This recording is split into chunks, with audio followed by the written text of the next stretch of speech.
gbogbo ẹ̀yin ahima gbogbo ìmáàmù àfa aṣíwájú mo kí yín ẹ̀yin ìyá mi ẹ̀yin lẹ bí wa mo kí gbogbo yín Dr. Fauci bọ́mọlúwàbí tí í ṣe lẹ́yìn ṣe yẹn kíkálukú òru rẹ kẹ́ẹ̀rù rẹ lọ́jà kì í sòṣùká tẹ́ ẹ fi rù ú bó tilẹ̀ wù kó sùká yín ó tóbi tó ẹ parí òwe yìí ẹrù ò ní pò sùká o ẹlẹ́rù lẹ́rù ó pa. Hayyakumullah. gbogbo ohun tí kálukú bá dì any style tó bá léwu kẹ́ ẹ fi dì í ẹlẹ́rù ni ó gbé nkẹ́. Haji Fauci bẹ́ẹ̀ tí ń ṣe yìí dá ẹ ṣe ẹ má dá dúró èyí tẹ́ ẹ mú tọ́ bọ́ọ̀lẹ̀ Ọlọ́run ti fún yín ní ohun tó jù lọ ohun tó kàn kù tá à ń wá òun lórúkọ tí wọ́n mọ̀ pé distinguished senator. Hayyakumullah. gbogbo ohun tó kù tẹ́yìn ẹ̀tì ló ó kì ní gbogbo wa wà. tó bá jẹ́ pé ká kéwú kákan fi sin lọ́hùn ni ìwọ̀n ní gbogbo à ń lọ à ń bọ̀ yẹn ọba mọ̀ ṣùgbọ́n gbogbo wa náà ń wá orúkọ Dr. Sheikh Al-Khalifa Al-Mudir. Hayyakumullah.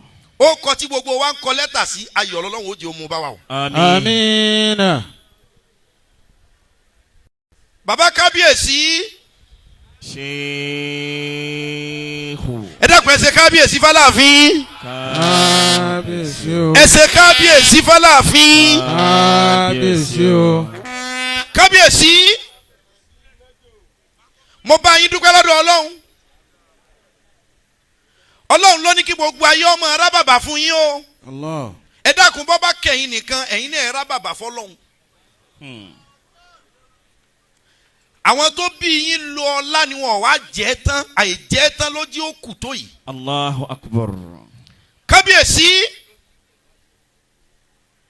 gbogbo nǹkan pò gbogbo nǹkan ọlá gbogbo nǹkan agbára lọ́lọ́run jogún fún Ọ̀yọ́.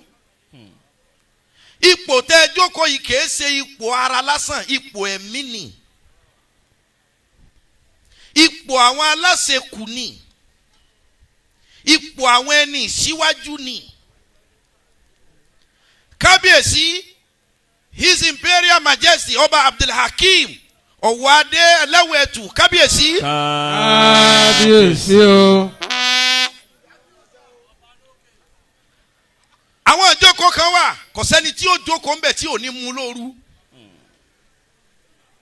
èèyàn jẹ́jẹ́ lẹ́yìn béèyàn bá wò yín dáadáa èèyàn tí ò máyélé lẹ́yìn béèyàn bá wò yín dáadáa níbi ẹ gbé irú sẹ̀mí ayé tẹ́ ẹ lò ẹ mọ̀ pé ni tí ò máyélé ni ṣùgbọ́n ìjókòó tẹ́ ẹ wò tẹ́ ẹ jókòó ìjókòó tí máa wọ aṣọ míì fún yàn ni ìjókòó tí máa lo èèyàn tí sọ fún ọ pé mo dé o. wa ma fadilu li arijai illa rijaluha. ẹ ṣe kábíyèsí f'Aláàfin. wa illa fala fadilu li turbi ala turbi. wa illa fala fadilu li turbi ala turbi. kábíyèsí Aláàfin. Sheikh. tẹ́ bá wọ̀ tún tẹ́ wò sí ààfin ayé lọ́lọ́run fi ń ró ẹ máa ṣe kábíyèsí f'Aláàfin ọ̀run. ọba tí mú ẹni tó wù ti dá lọ́lá ọba tó mú ẹni tí wù ti fi sípò. kábíyèsí ìmọ̀ràn tó bá wáyé láàrin ẹ̀yin àtọlọ́hun yín nìkan ni ẹ gbà nímọ̀ràn. kọ́bọ̀ pẹ́ ń bẹ lérí ahọ́n ọmọ èèyàn kọba ó tún pẹ́ ká mọ̀ wí mi ìbẹ̀ nísàlẹ̀ ẹkùn. Allah. kábíyèsí kò sọ́ba burúkú láyé ìjòyè burúkú ní bẹ ẹmẹ̀wà burúkú ní bẹ. Allahu akbar. ẹ ṣe kábíyèsí f'Aláàfin. Kábíyèsí o. gbogbo nǹkan bẹ́ẹ̀ a bá jókòó bí tẹ́ ẹ jókòó yìí gbogbo nǹkan ní bẹ lára ẹ̀. Akramakumullah. kábíyèsí kafatia bitẹjiwid baba imam kábíyèsí Aláàfin kafatia pẹ̀lú tẹjiwidi ó sì kúnná lánàá jímọ̀ yìí fún wa bí mùsùlùmí bá ti mọ fatia ó kéwújà bàbá fi àṣírí ìrun kíkí kí yín kábíyèsí ẹ tó pè láàfáà. Allah. ìyàwó tẹ́ ẹ tún wá ní tó jẹ́ ìyá wa àwọn tó wá bùrìn wọ́n fà dàgbà ètò rọ̀sọ́dọ̀ Jésù. Kábíyèsí Ṣàngó nìyí. Akramakumullah. Adálápá fẹ́ kún rọrí. Kábíyèsí Aláàfin èéfín iná là ń dá láyé. Èéfín iná là ń dá láyé. Èyí tó kù ẹ parí ẹ̀ fúnra yín. Akramakumullah. Aláàjì Jamiu àmì Ọlọ́run ló kọ́ mi o. Ẹni tí ó bá mọ̀ mí kó jáde kó wá wò mí. Hayakumullah. Láàrin wọn àbá ṣẹ́jú díẹ̀ tó kù kábíyèsí Aláàfin. Ọ̀rọ̀ kan ṣe bí ọ̀rọ̀ bẹ́ẹ̀ ti jókòó lórí ipò yìí.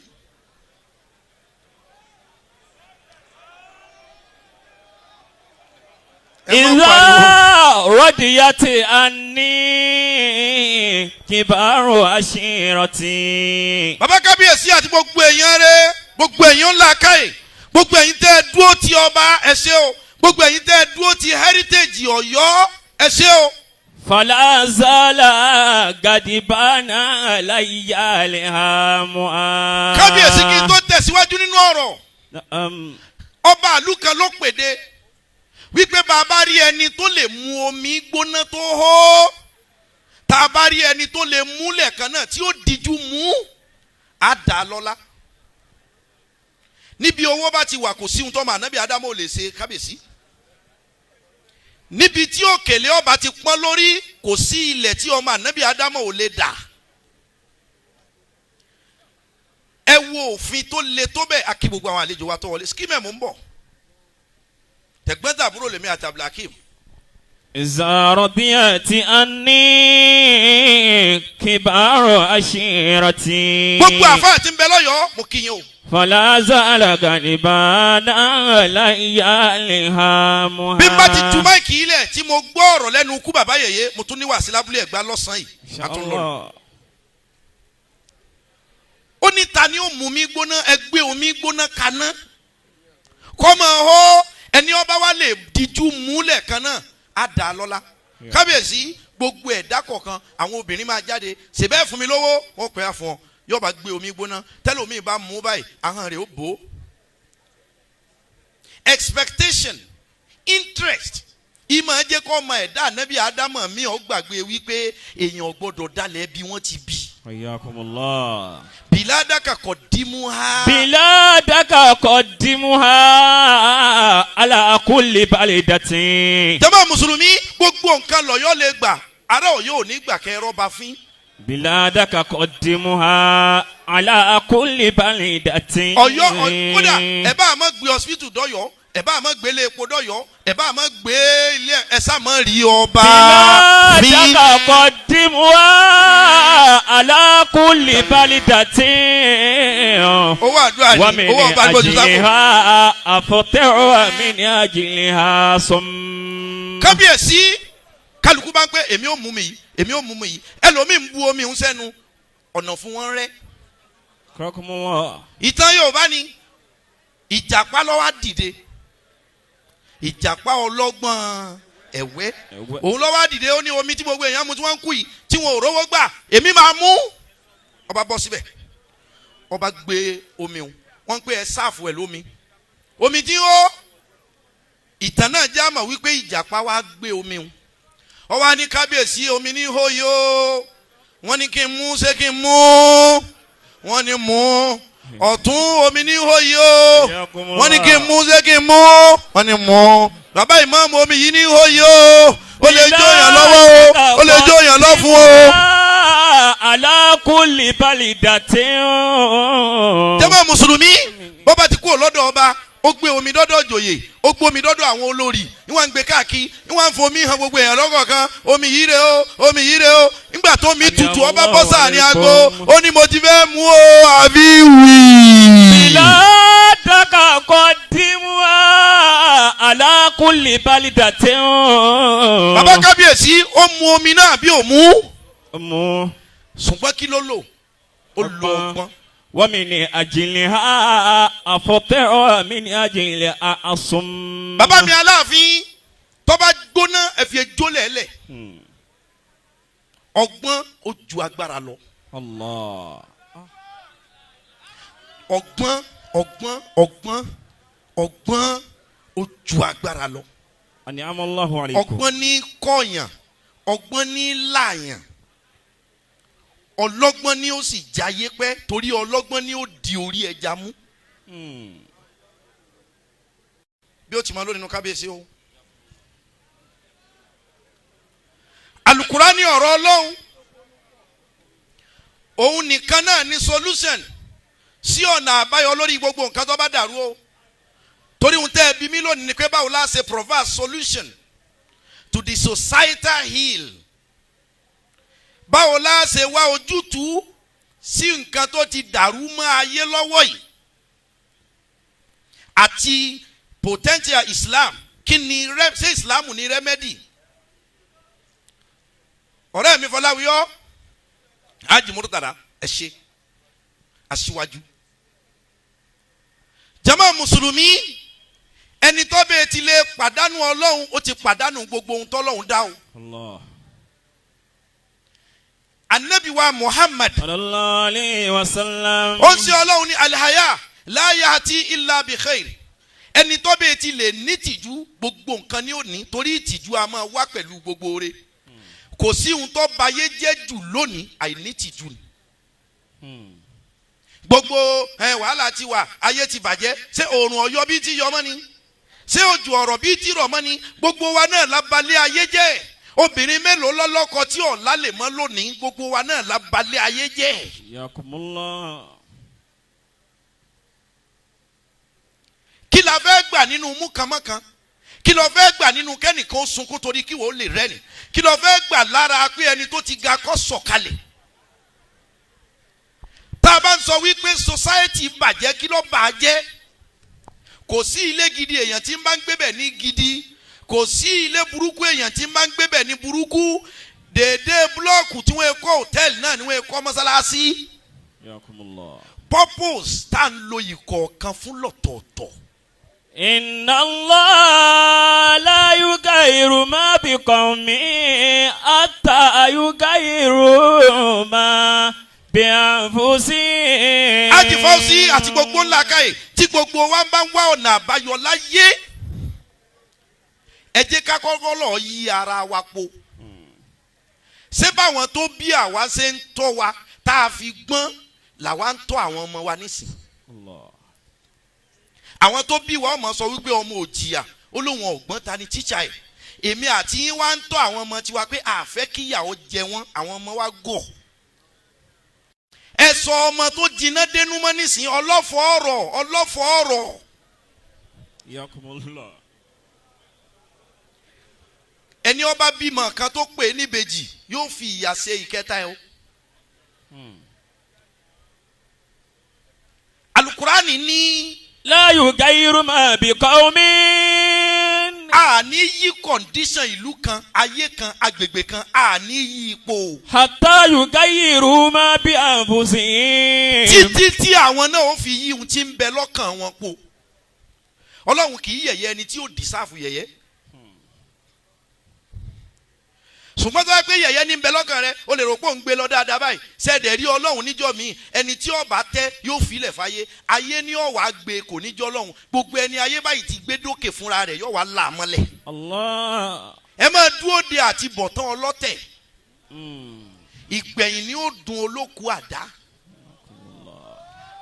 àwọn bíi mẹ́ta ni wọ́n lóko wọ́n mú àdá wọn lọ́wọ́ àwọn méjì dóko láàárọ̀ wọ́n ń pọ́n àdá wọn kó lè mú ẹnìkan yòókù ní èmi ò lè dúró pọ́n àdá o àfi fà ń gé oko lọ ẹ sì mọ̀ wípé àdá rẹ̀ ò mú èyí tó yẹ kó gé lẹ́ẹ̀kan ń gé bí ẹ̀mẹ́fà òun rò pé òun ti gba wájú àwọn yòókù pọ́n àdá wọn ó mú wọn bá bẹ̀rẹ̀ níbi tó òun rò pé òun bá ṣẹ́ dé láàrin wákàtí méjì àwọn bá ṣẹ́ kọjá abẹ̀ láàrin ogún ìṣẹ́jú àwọn parí iṣẹ́ wọn ń lọ lé ẹni tí ọ̀pọ̀n àdá rẹ̀ bá káwọ́ mọ́rí pé yéè bẹ́ẹ̀mi náà bá mọ̀ ní bá ṣe sùúrù básìkò ètò tọ́ bá lè ọ́ fẹsẹ̀ lórí àpèrè ọ́ yẹpẹrẹ. Allah. Ọlọ́run ó lè dá yín lóhùn, your conscience, your opinion, what you have in your heart, it reads a lot, it counts a lot. Inú níbí ni òjò jù báyìí lọ, ọ̀rọ̀ Ọlọ́run lọ́rùn kó ti dá ọ lọ́lá. Tí ayé ọba dá, a gbọ́dọ̀ lọ jagun ojú kòkòrò. Tá a bá fẹ́ kí society ọ̀dà gbogbo kò sẹ́ni tí ò ṣe, ayé tá a ní ọ̀dà, ayé ọ̀bàjẹ́, àwa tá a ń bẹ́ẹ̀ là ṣe ohun tó dáa mọ́. Gbogbo wa ní láti jagun ojú kòkòrò kábàlì bọ́lọ̀ dáadáa.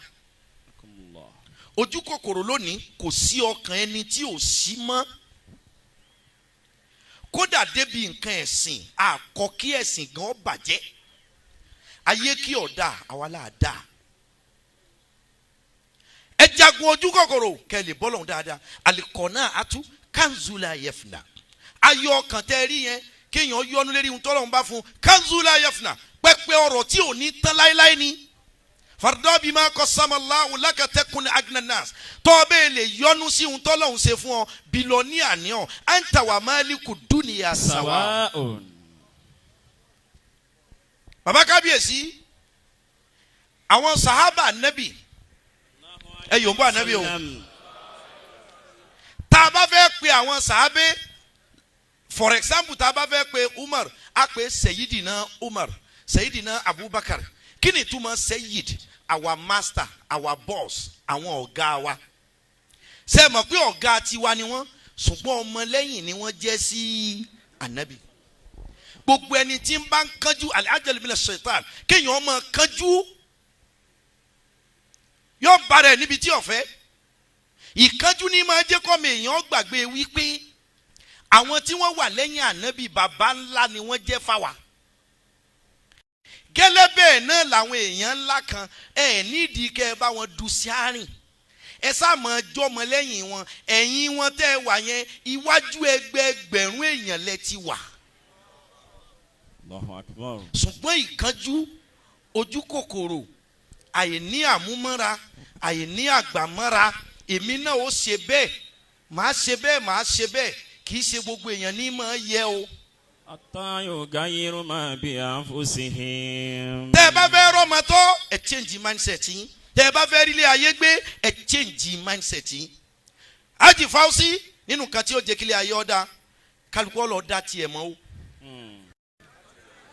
Dá tiẹ̀ mọ́. Akramakumullah. Kálukú ọ̀lọ́ dá tiẹ̀ mọ́. À ń ti mú lónìí, èyí jẹ́ òyì ọ̀jẹ̀ lọ́pọ̀lọpọ̀ fẹ́ máa fi gbélé ayé. Èèyàn kan ò lè yanu sọ fún mi nísìnyí pé ṣé oníṣẹ́ ni mò ń ṣe yìí. Kò sẹ́ni tó lè sọ fún mi pé ṣé o ń ṣe ní ṣe àbíkọ́ máa sọ fún ọ pé kíní yìí dá mi ní ojú. Èyí jẹ́ òyì ọ̀jẹ̀ òun ní balẹ̀ ayé jẹ́ lónìí. Kò sí èèyàn kan tó fẹ́ ní stáǹdì tiẹ̀ mọ́. Kúmù alákọ̀dá báyìí. Ẹ dúró lórí ẹsẹ̀ yín, ẹ dúró lórí òótọ́. Sayyidina Umar bin Khattab radiyallahu ta'ala anhu. Mọ́sálásí kan bẹ ní Jerusalem. Wọ́ọ̀lù kan báyìí náà ló la mọ́sálásí yẹn àti ṣọ́ọ̀ṣì àwọn kìrìsìtẹ́nì. Ṣọ́ọ̀ṣì ibi agbègbè bí wọ́n bí Jésù sí. Alayhi salatu wa salam. Àti mọ́sálásí Umaru ní Jerusalem. Fẹ́ǹsì kan báyìí ló la wọn. Kí ló fà?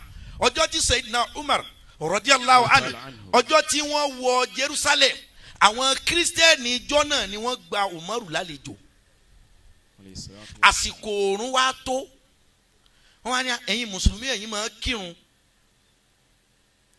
lẹ́ẹ̀márùn lójúmọ́. Àsìkò ìsì tó wọ́yà ẹ kírun. Inú ṣọ́ọ̀ṣì ni wọ́n sì gba Umaru lálejò sí, wọ́n wá ní ó kírun. Kódà àwọn mùsùlùmí kan ìtànjá mọ̀ pé wọ́n ti sàlùwàlá. Sayyidina Umar radiyallahu àwa ni ẹ má jẹ́ kí n kírun nínú ṣọ́ọ̀ṣì yìí o. Kì í ṣe wípé ibi yìí ọ̀mọ́ o, àyè tọ́mọ́ tí mo lè kírun ni o. Ṣùgbọ́n tó bá ti di wípé mo kírun níbí, tó bá di lọ́la gbogbo mùsùlùmí ó wá bí wọ́n pa wọ́n fẹ́ mọ́ kírun. Ẹ fún àwa lẹ́gbẹ̀ẹ́ kan, ẹ̀yin ó lè mọ́ ṣe ti yín, àwa náà ó lè mọ́ ṣe tiwa. lakum dinukum waliyadin. lakum dinukum waliyadin.